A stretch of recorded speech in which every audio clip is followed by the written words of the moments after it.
Sebelum melanjutkan, jangan lupa subscribe dulu, terima kasih. Bab 124 Batu Loncatan. Bertaruh apa? Su Rou tersenyum dan bertanya. Chen Wanxi pasti tidak akan mampu mengalahkan Ding Zhou, jadi hanya masalah waktu sebelum dia kalah. Jadi, wajar saja kalau Chu Feng akan melawan Ding Zhou.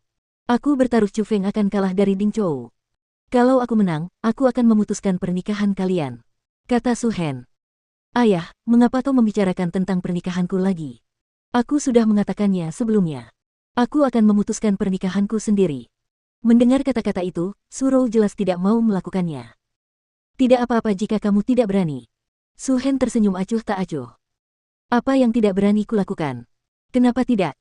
Jika aku menang, hancurkan pernikahan antara Mei kecil dan Sang Wan yaitu. Bagaimana dengan itu? Su Rou berkata dengan serius. Itu. Pada saat itu, Su Hen sedikit mengernyit dan dia jelas berada dalam situasi yang sulit. Apa, kamu tidak berani? Mata Su Rou membentuk 2 bulan sabit saat dia menyipitkan mata dan tersenyum pada ayahnya sendiri, tampaknya menikmati ayahnya berada dalam situasi yang sulit. Kamu bercanda. Kenapa aku tidak berani? Kalau begitu, seperti yang kamu katakan, jika Chu Feng mengalahkan Ding Zhou dan memenangkan majelis New Excellence, aku akan pergi dan mencari keluarga Sangguan dan membatalkan pernikahan. Tentu saja, hanya jika Mei kecil setuju. Su Hen bersumpah dengan sungguh-sungguh. Ayahanda, jangan khawatir. Mei kecil merindukanmu karena mengingkari janji pernikahan.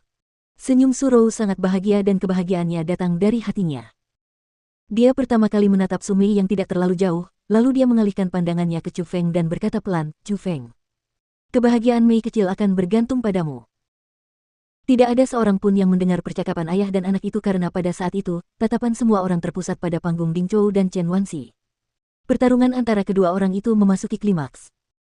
Chen Wanxi terus-menerus melancarkan serangan kuat dan menggunakan segala macam keterampilan bela diri yang kuat. Namun, hal yang mengejutkan semua orang adalah bahwa Ding Zhou dapat menggunakan semua keterampilan yang digunakan Chen Wanxi. Selain itu, tidak peduli keterampilan bela diri mana yang digunakan Chen Wanxi, dia akan menggunakannya. Setiap kali dia akan sedikit menekan Chen Wanxi. Di depan mata mereka, semua orang bisa melihat bahwa Ding Zhou terlalu kuat. Setelah sekian lama, dia bahkan tidak bertarung serius dengan Chen Wanxi. Seolah-olah dia benar-benar mempermainkan Chen Wanxi. Di hadapan Ding Zhou, Chen Wanxi tidak memiliki aura yang sama seperti saat melawan lawan-lawannya sebelumnya. Wajahnya yang dingin dan sombong dipenuhi dengan tetesan keringat yang berkilau dan bening saat dia bernapas dengan kasar sambil menghirup udara dalam-dalam. Dia hampir dipaksa menemui jalan buntu oleh Ding Zhou. Wanxi, kamu harus bertahan.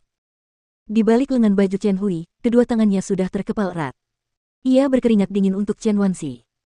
Kota emas ungu mereka harus memenangkan majelis keunggulan baru ini atau mereka akan menghadapi situasi di mana mereka tidak dapat menyerahkan pajak mereka.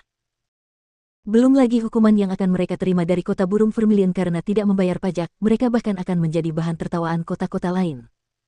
Tidak peduli apa yang mereka lakukan di masa depan, mereka akan selalu berada satu tingkat lebih rendah dari yang lain dan akan sangat sulit bagi mereka untuk bangkit lagi. Nona Wanxi, Anda harus menang. Kamu bisa.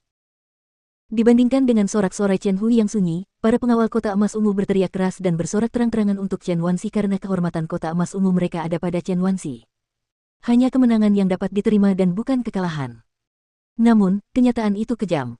Ketika Chen Wanxi hampir sepenuhnya kehabisan tenaga, Ding Zhou akhirnya memulai serangan baliknya. Serangannya yang dahsyat melampaui harapan semua orang. Meskipun itu hanyalah metode serangan yang paling sederhana dan dia bahkan tidak menggunakan keterampilan bela diri apapun, kekuatannya membuat orang-orang berdecak kagum. Di hadapannya, serangan apapun oleh Chen Wanxi tidak berguna.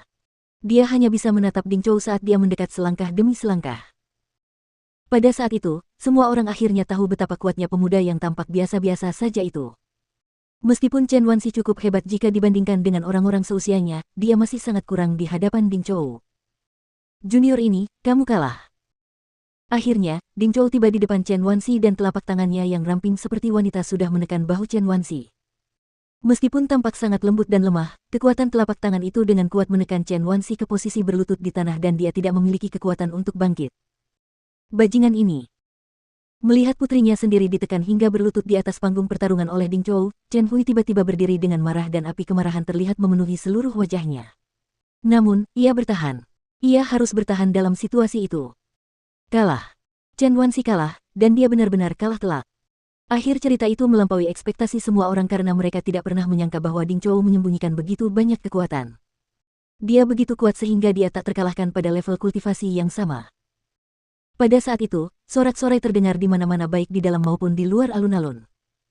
Tidak peduli apapun akhirnya, Ding Zhou dan Chen Wanxi memberi mereka pesta pertarungan dan gelar Ding Zhou sebagai yang pertama benar-benar pantas. Semua orang dari kota awan angin merasa senang dan gembira. Terutama penguasa kota-kota awan angin. Senyumnya sangat bangga karena kota awan anginnya kembali menjadi juara majelis keunggulan baru dan ia berhasil mempertahankan posisi bos dari 20 kota kelas 2. Berbeda dengan orang-orang dari kota awan angin, orang-orang dari kota ungu emas semuanya putus asa. Awalnya, mereka mengira bahwa mereka memiliki posisi pemenang dengan kekuatan Chen Wanxi, namun, mereka tidak menyangka bahwa dia akan kalah dari Ding Zhou. Jika diberi kesempatan lagi untuk mengikuti majelis New Excellence, jika mereka kalah, ya sudahlah. Paling-paling mereka hanya akan menyesal. Namun, kali ini berbeda. Mereka tidak boleh kalah dalam majelis New Excellence ini karena jika kalah, aib besar akan menanti mereka. Namun, mereka tidak punya solusi lain. Chen Wanxi sudah berjalan menuruni panggung dan meskipun dia masih memiliki wajah yang dingin dan anggun, di matanya ada sedikit air mata.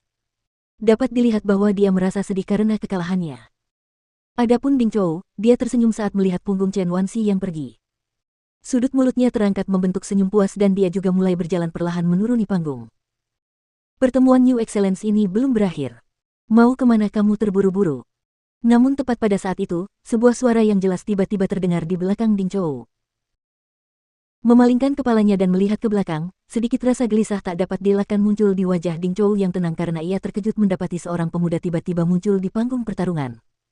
Yang terpenting adalah ia sama sekali tidak merasakannya dan ia tidak tahu kapan ia tiba di panggung. Pada saat itu, semua orang di dalam maupun di luar alun-alun tertarik dengan pemandangan itu. Hampir tidak ada yang menyadari ketika pemuda itu naik ke panggung. Tentu saja, orang itu adalah Chu Feng. Chu Feng. Kenapa dia naik ke panggung? Apakah dia ingin mati? Orang-orang dari kota emas ungu dipenuhi amarah. Bahkan Chen Wanxi dikalahkan oleh tangan Ding Zhou sehingga mereka merasa bahwa Chu Feng tidak mungkin menang. Sebaliknya, mereka merasa bahwa Chu Feng hanya akan kehilangan lebih banyak muka. Apakah kamu menantangku? Setelah menilai Chu Feng, Ding Zhou tersenyum ringan dan berkata, tantangan. Tidak perlu disebutkan, kan? Aku hanya tertarik menjadi juara dalam majelis keunggulan baru ini. Sedangkan kamu hanyalah salah satu batu loncatan di jalanku untuk menjadi pemenang. Chu Feng memiliki ekspresi tersenyum samar di wajahnya tetapi tatapannya dipenuhi dengan kemalasan. Setelah pertarungan antara Ding Zhou dan Chen Wanxi, Chu Feng masih tidak menaruh Ding Zhou di matanya.